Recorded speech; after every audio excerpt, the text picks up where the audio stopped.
Merci de nous rejoindre donc pour cette deuxième émission de Terre de Mission en ce dimanche 9 octobre 2016.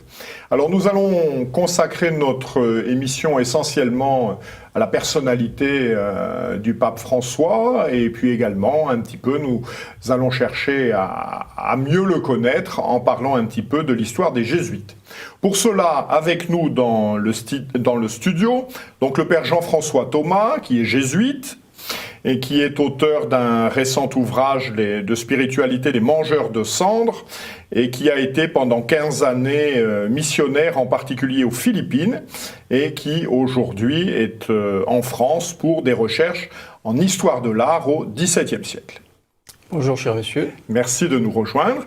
Et puis Philippe Maxence, rédacteur en chef de l'Homme Nouveau, qui a consacré cet été un hors-série de l'Homme Nouveau sur les secrets d'histoire des jésuites. Voilà, vous pourrez tout savoir sur les jésuites, mais nous en parlerons un petit peu plus dans un instant. Tout d'abord, si vous le voulez bien, nos spectateurs le savent, le fait a été longuement commenté. Le pape François est le premier pape jésuite de l'histoire de l'Église. Comment devient-on jésuite, mon père ? Alors tout d'abord, en effet, il faut souligner qu'il est le premier pape jésuite, chose qui n'aurait jamais dû se produire, puisque c'est contraire à la lettre même de nos constitutions.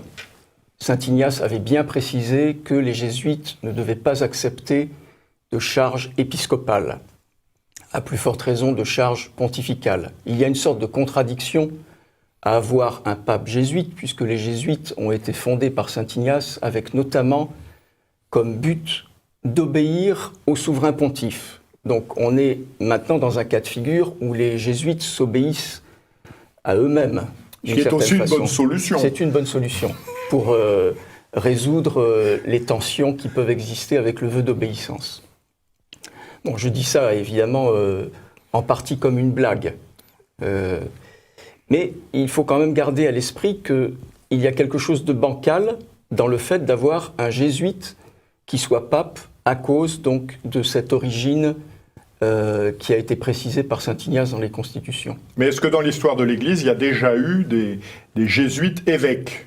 Oui, bien sûr, des jésuites évêques, il y en a beaucoup. Mais là aussi, bon, comme Saint Ignace a bien précisé que les jésuites ne pouvaient pas accepter de charges épiscopales, il est demandé aux jésuites qui est contacté par le Saint-Siège pour devenir évêque de refuser une première fois. Et ensuite, par le vœu d'obéissance au pape, d'accepter, s'il est recontacté, une seconde fois. Voilà. Donc, il y a une espèce de rhétorique propre à ce type d'exercice. Comment devient-on jésuite ? On devient jésuite comme on devient